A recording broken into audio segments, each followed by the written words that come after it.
Today is Tuesday. We are going to learn about a lesson 11-8, which is Cavaliers Principle. So here's what we're going to be looking at today, and just to give you a heads up for where we're going for the rest of the week.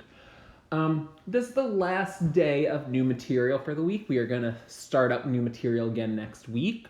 The next 2 days, you are just going to be doing a Delta Math practice on what we've learned this unit. It's only going to be 8 questions, and you're going to have 2 days to do 8 questions.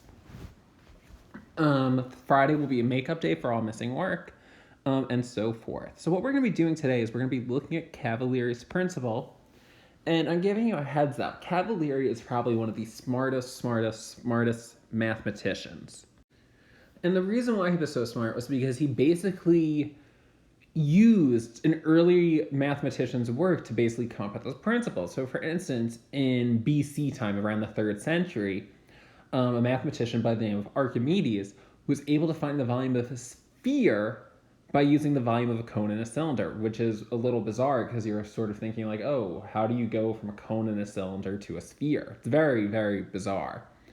But what he was doing was he was trying to basically come up with the exact way of finding the volumes of objects. And what happened was someone basically put up a stack of pennies and just threw them on the table and said, what's the volume of this? And then what happened was someone sort of tilted the pile of pennies and said, is the volume the same or is it different? Well, here's what I would ask you. If you sort of like tilt yourself to the left, do you still weigh the same? If you tilt yourself to your right, do you still weigh the same? Yeah, you do. It's just you're moving your image. So Cavalieri's principle states that if 2 solids have the same height and the same cross-sectional area at every level, then the 2 solids have the same volume.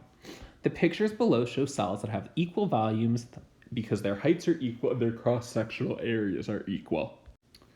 So, in other words, when a solid is oblique, the formula for the volume remains unchanged. So I can rotate, I can slant it, and I will still have the exact same volume.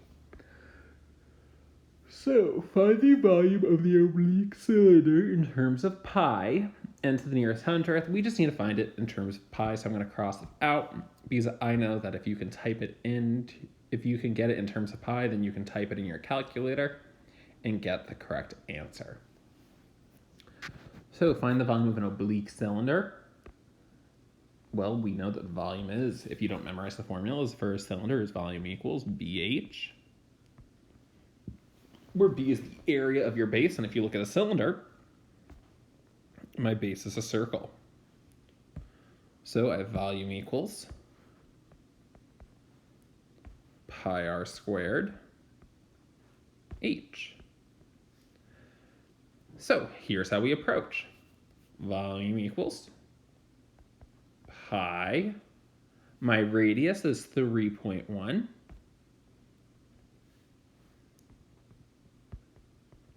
Square it, and my height is 7.6. I just type in the numbers in my calculator, and I should get volume equals 73.04 pi.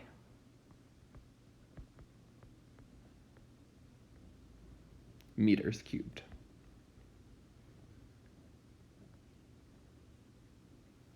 Don't forget to put in your pi, 73.04 pi meters cubed. That's your volume of the cylinder. So it's basically saying we can find the volume of objects that are slanted or tilted.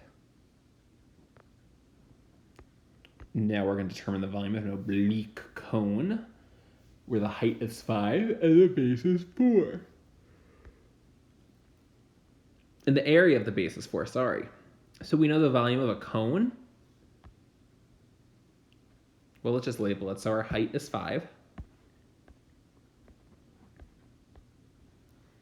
And our area of the base is 4.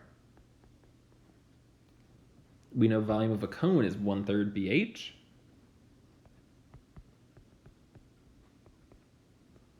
So we just make our substitutions because we already know what our B is. The area of the base is 4.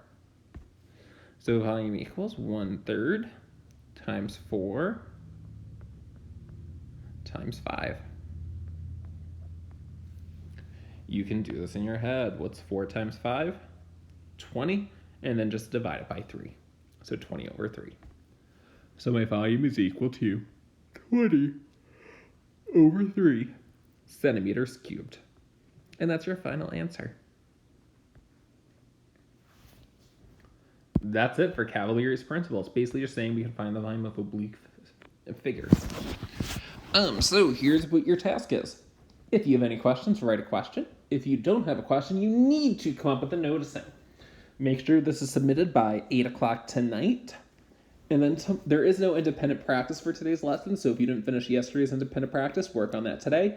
And just know that tomorrow and Thursday, you're working on an 8-question Delta Math assignment. Friday is a makeup day. If you have any questions, please don't hesitate to email myself or Miss Kimmick. Have a great, great Tuesday.